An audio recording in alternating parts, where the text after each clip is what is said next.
Okay, thanks everyone for coming. Thanks a million to Niamh from the Hope and Courage Collective and Grace from the National Youth Council of Ireland and Richard from People for Profit for being here to launch this bill, which will be introduced at first stage today, the Online Safety Recommender Algorithms Bill.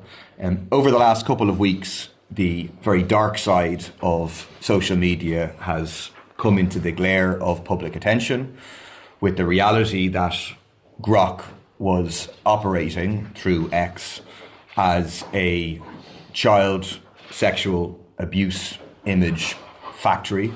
It continues to operate as such a factory, and it acts as a factory in terms of the production of sexual abuse images of women.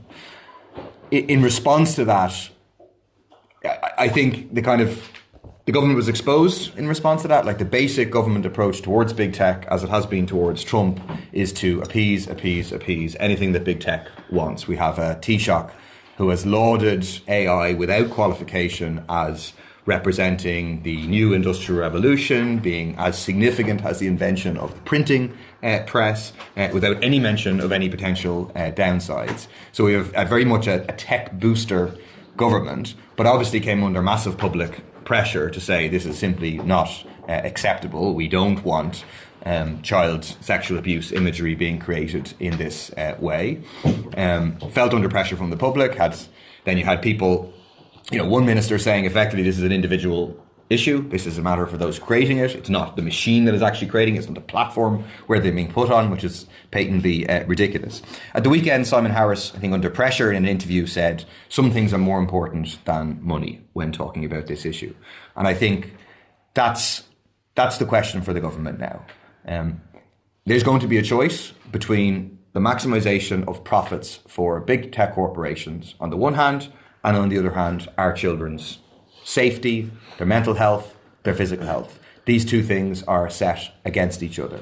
And what our bill aims to do is to tackle another aspect of these big tech companies, which is the use of the social media algorithms to drive toxic, self-harm, misogynistic content at young people. And that's what's happening. There's innumerable studies which demonstrate this. I'll just list some examples which are very, very stark. There was one study done in DCU which set up 10 blank male identified accounts of 16 and 18-year-olds on 10 blank smartphones. You go into a shop, you buy a burner smartphone, you set up an account on TikTok or YouTube, and you put in your date of birth and you say you're a male.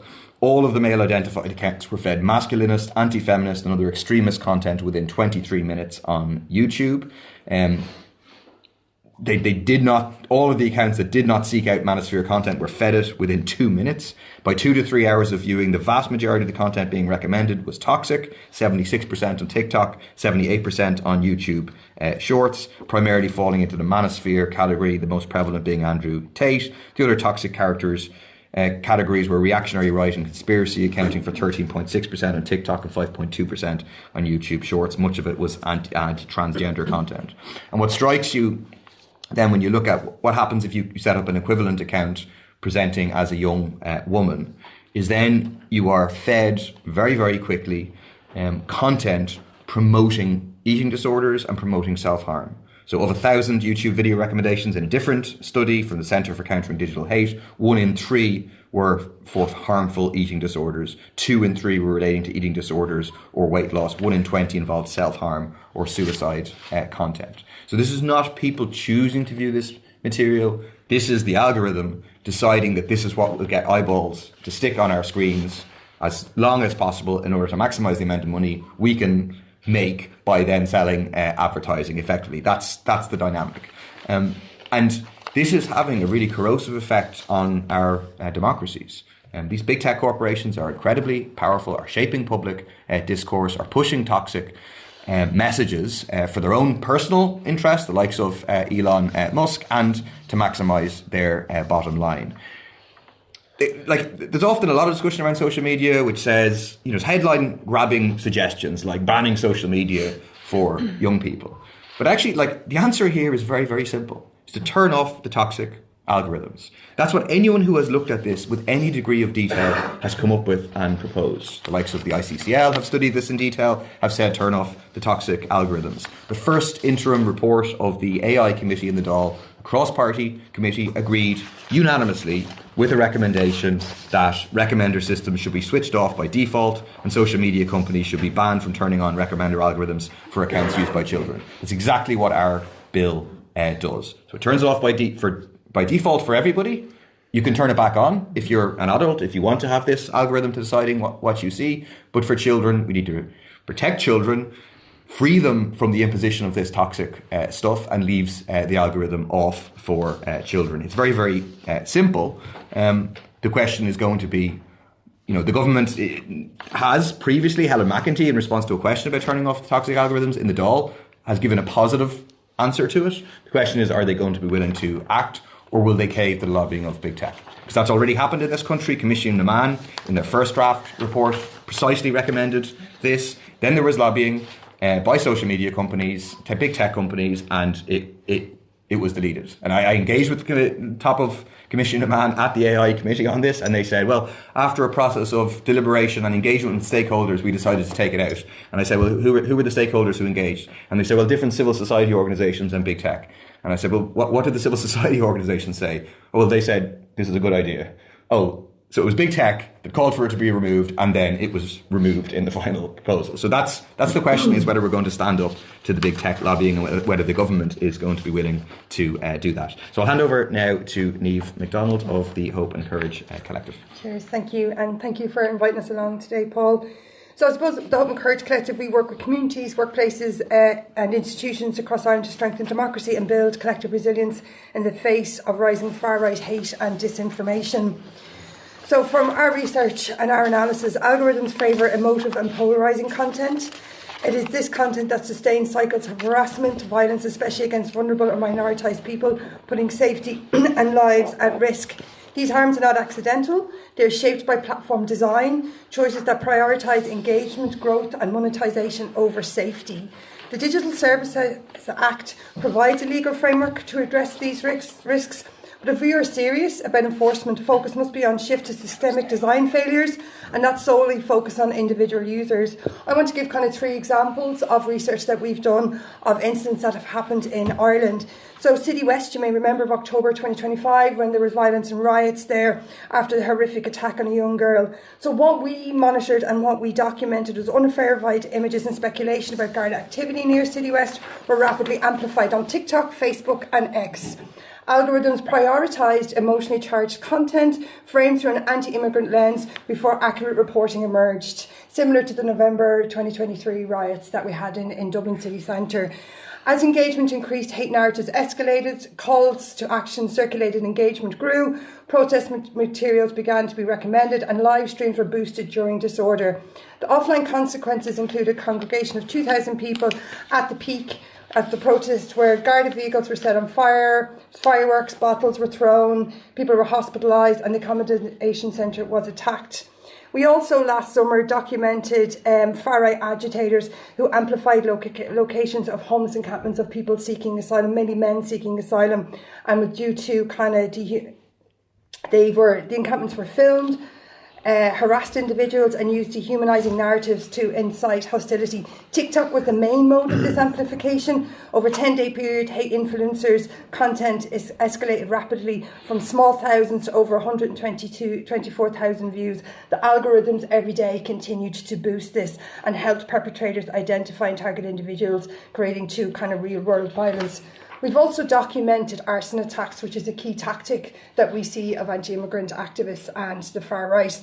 A final example relates to 38 arson attacks and 8 arson threats targeting properties perceived as asylum seeker accommodation since 2018. Our research shows that these incidents start with rumours and speculation and hateful narratives online, and then are preceded or accompanied by arson attacks on these sites, and these are all amplified by recommender systems. So, but also what we did last October 2025, we did with Ireland Thinks, we conducted a poll on what the public think on recommender systems. So overall, 68% of people across Ireland are saying that they should be switched off by default, so users only see posts from people on topics that they choose. So 79% are concerned about lies, propaganda and conspiracy theories being pushed into feeds. 74 worry about harmful content targeting children. 73 fear violent threats being spread, and 67% say algorithms should not amplify hateful or threatening content. And just to finalise, so just to get back to the design of recommender systems lead to the amplification of hate and disinformation. They create permission structures for violence and normalise hostility. This is evident through the copycat behaviour we saw from homeless men seeking asylum, agitation that turns into real-world harm, and cycles of violence towards vulnerable people. So, algorithm design, therefore, does not organically reflect user behaviour. They are specifically designed and developed to shape and manipulate user behaviour. The harms documented by the Hope and Courage Collective are not isolated incidents. They are predictable outcome of an opaque system of design that optimises engagement and monetises our attention to generate fast profits. Our evidence clearly demonstrates the risk to public health and safety and well-being, and to social cohesion and democracy in the short and long term. So we are delighted to support this bill today, and we urge legislators to treat very large social media platforms as unsafe products and to hold them to account, just like big tobacco, a serious threat to public health. So we want to turn recommender algorithms off by default, to restore user control and let people choose the content they see, keeping everybody safe, and to enforce the DSA systematic risk obligations with a focus on algorithmic design and transparency. Thank you very much. Thank you, Madam Neve. Next we go to Grace McManus of the National Youth Council of Ireland. Thanks a million. And do you want to go to the mic? I'm actually okay. You're good. You're okay. Are you okay? Don't put pressure on me. So in case you're not familiar with the National Youth Council of Ireland, we are the representative body for voluntary youth work organisations in Ireland. So we've over 50 members. And just to say thank you for having us here today and to commend you on this work. We think it's very timely and very important. And when NYCI is analysing an issue like this, we look at the benefit to young people versus the harm to young people, and we can't identify any benefit for young people for these recommender systems, and they're not telling us that there's a benefit to these, but we can certainly, as we've already heard, see the harm. We recently conducted some research, and it was small. It was a small sample size, but with 18 to 24-year-olds, to ask them what they're seeing online and where they're seeing it. It was focused on mis and disinformation.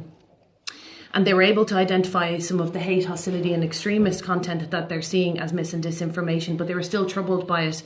But what was really interesting to me out of that research is they're less able and less equipped at the moment to deal with that health, well-being and financial pressure video and content that they're seeing. And if you think about that then being pushed to them as they engage with it, as they're confused by it, get rich quick, if you don't earn $1 million by 20 you're a failure, all of this thing, if that's being pushed towards them, it's easy to see why they're struggling then with their mental health, with the stress of that. It's, you know, as Neve and Paul have already said, it's content that shocks and is very emotionally charged, and we're quite worried about the harm that would cause for them. Another interesting thing that came from the young people of that study was they are struggling with the power imbalance between not understanding how these algorithms work. I don't understand how they work. They're very complicated. There's huge teams that work on them. And so they're trying to manage that back. And often they're taking that role on behalf of their parents and with their parents. And that's not to shame parents in any way, but they're saying their parents don't understand how these systems are working either. And so they're stepping in to try and mind younger siblings. And that's not sustainable or safe in the long term. So for those reasons, we're very concerned. We would support the aims of this bill. We think it's very important that the recommender systems are turned off by default for children. And then when we're talking about that 18 to 24-year-old cohort, that it would be off automatically and that they would have a more informed choice about whether they want that or not. We also did polling in late summer of last year, and 7 in 10 people polled during that period believed that these recommender systems should either be banned or switched off by default. So there's broad public support for this as well. And for us, we really hope that there is broad political support for it then, and that this regulation is brought in a timely fashion. Thanks, Grace. Yeah, next, Richard Boyd Barrett. Yeah, well, I mean, Very simply, I suppose, it's time for the government to stop dancing to the tune of these billionaires who are becoming obscenely rich by promoting sexual abuse of children, of women, of promoting toxic and hateful content, of stirring up division, of promoting content that does immense damage to the mental health of young people and of our society generally, and indeed of the workers who work in tech. I was out at the picket lines with the Covalent workers, who are the content moderators, who are on strike at the moment, who do content moderation for Meta. When you talk to them about the sort of sick material that they have to sift out, but this stuff is actually being encouraged and promoted by the people who they work for, who treat them like dirt, and who don't give a damn about the damage of it, and that is switch off these toxic algorithms that promote this stuff, these recommender algorithms.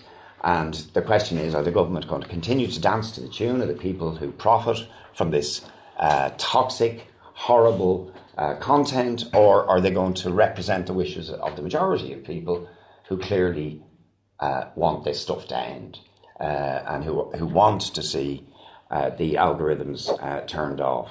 And we've seen, just if we don't stop this race to the bottom in terms of depravity and kind of principles and standards when it comes to the uses of technology, we've seen in the last week where it leads. It leads to Elon Musk promoting material that is about, the actual sexual abuse of children. But we can stand up to these bullies. And it's interesting. I think we've got Musk a bit on the run because people have protested and got angry about it, not because of any action by the government. I mean, a week ago, the government were trivialising the entire issue. When I raised it on last Tuesday in the Dáil and suggested that we should send the police into X, Micheál Martin accused me of being guilty of Big Brother Orwellian tactics. When in fact if anybody's guilty of Orwellianism and Big Brother, it's his pals in big tech.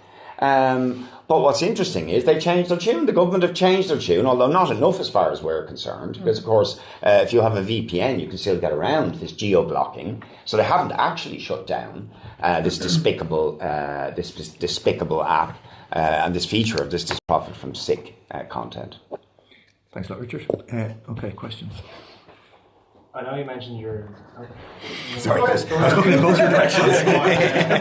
I know you mentioned that you're not really in favour of a ban, but I suppose why do you think that it's not something that should be rules or brought in instead of, I suppose, changing the algorithms? Yeah, I'm interested in the National Youth Council view on this in particular, but firstly for myself, one, I think you won't successfully be able to ban children from accessing social media, so you will just drive people into creating false accounts and so on. And two, I think it's a really paternalistic approach to take to young people, to say that those who run these social media algorithms, which really should be run by the public, they should be publicly owned, they should be run in the public interest, those who run them are pushing toxic content because it maximises their profit. And instead of stopping them doing that, we're going to cut off your access to social media, to be able to, communicate with your friends, etc. All the things that we were told that when social media began, this public space, see what your friends are up to, this nice thing that we were meant to be able to use it to, and that it became such a toxic space. There's lots of good reasons that young people want to be able to use social media, and I don't think, I understand the urge, and there's something positive about standing up to the big tech companies doing something. I think there's something positive there, but I don't think it's the answer. It's to restrict young people's access to it, because one, in and of itself, and two, then young people would inevitably. Yeah, from our position on this... Could you just turn the mic just in the direction even? This one? Yeah, thanks. I think, like, the age verification treats one symptom of a harm while leaving the whole thing still there. It still leaves this cesspit there, and as Grace rightly said, children are outside of it. But it also shifts the responsibility onto parents and children, and is letting Musk and all the big tech companies and letting the government off the hook. Another thing we would be concerned about it as well is that we can see there's global shifts in who runs governments and different people in power. So we'd be quite worried about, like, you know, the exercise of state power over the identity of children as well, and having all that data bank there, and what does that actually mean? We don't know in 10 years' time who's going to be in the state, and what does actually all of that mean?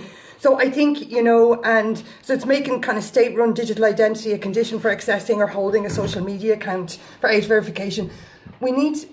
It is really, really bad for children, but it's really bad for society in general, you know, and children will not be evaded from that. We know that children can get in and watch 18 movies if they want, 15 movies if they want. We know that all of this can happen. There's fake IDs. We all know all of this. So what about we just treat it at the source, which is the systemic of these social media companies, and it is switching those toxic algorithms off by default. I guess, sorry, just going off of your answer to that question, you mentioned children getting around if there was a ban. What's stopping children from getting around a ban on algorithms per se? What's stopping them from taking their age and saying they are an account over 18? Yeah, the issue is that unless the social media platform is, quote, from the legislation, are aware with reasonable and whatnot. Do you think the government is fearful then of and whatnot? Do you think the government is fearful then of political pushback, as well as pushback from likes of Elon Musk, who's taking multiple cases against Thomas Mann in recent months? But as well as that, the Trump administration said any attempts to regulate US tech companies would be met with tariffs, for example. Do you think that is the principal consideration of the government rather than, you know, the well-being of, you know, children across the country? Yeah, I mean, I think, firstly, the evidence is very, very clear. Anyone who has studied this has seen that these toxic algorithms are really damaging to our society, really damaging to children in particular. And that the answer is to turn them off, right? That, like, literally, anyone goes out and investigate this is the conclusion that they come up with. And that applies to politicians as well. And again, I would say, let's see, but the AI committee unanimously agreed on an all-party basis precisely with what is in this legislation, that they switched off by default and banned from using them for accounts used by children. And that also has very broad public support. I see Brendan Smith from Fianna Fáil had a press statement 6 months ago calling precisely for this measure. So at least on paper, parties across the political spectrum support this because it's obvious, it has broad public support, and the evidence is there for it. I think what we are going to see, though, is precisely that, is the Irish government is very, very focused on Ireland being a very welcoming place for big tech. You see that in relation to data centres. Pascal Donoghue, now no longer in the Irish government, has had some sort of pressure from big tech. There's a lot of pressure from Trump, but is if the government feels big public pressure from below. Like you saw that happening over the course of the last week, where the government did sort of shift its position step by step on the issue of the child sexual abuse imagery being created and abuse imagery of women being created. And that came because of public outrage. So for us, that's going to be the next step, is to develop a big public campaign for people to contact their TDs, to mobilise. There was a protest outside X at the weekend to maximise public pressure to say you have to listen to what people want and you have to do what's best for children and our society, rather than bending over for big tech. Yeah, let's turn the mic towards me. Sure. I just want to make a point as well that, see, I think the likes of Musk and Trump and these people are exposing themselves in a way that is leading huge numbers of people to really reject them and turn away from them and feel horror and revulsion in the face of their agenda because it's revealed itself. You know, it's a little bit like, the horror that was being visited on the Palestinians has been going on for decades, and then all of a sudden people see this actually leads to genocide when you let it go. And the world is revolted by it and rises up against it. And I think in the same way, the sort of shock and awe of Trump and these social media companies promoting that sort of content, people are now seeing where it leads. And Who've both been the victims of deepfake image abuse, Sonia Milburn and Lucy Geraghty, and both of their experiences have been informed by Grok. They've come forward as something they suffered in the years before Grok, but because of what's happened now to thousands of other women around the world, they wanted to share their story. And both of their stories were, they said that, you know, they individually had good guards to go to who were understanding, but it seemed very piecemeal depending. You passed from station to station. They were told there could be prosecutions in this case, or there wouldn't be prosecutions depending on who they spoke to. There is a push from some parties to introduce new laws around, on the margins of Coco's law, about generating or editing images of adults. Do you think there is a need for better training, new legislation, or is legislation that is currently in place enough, as you see, you know, to handle what we've seen over, you know, the last number of weeks? Quickly, myself, and I think others might want to. I think that we've looked at this. I think there is an issue with the legislation as it currently stands in terms of non-nude abusive imagery of adults that is not covered. That is generated, that is AI generated, that is not real. That is not covered under the current legislation as we read it, and we're working on an amendment to it. I would say in addition to that, though, that like we know like lots of what's been done is absolutely illegal, is not in a grey area. There was no question of Grok, AI, their X breaking the law, like very, very clearly, and from the ICCL, for example, was very clear on that very early on in the debate.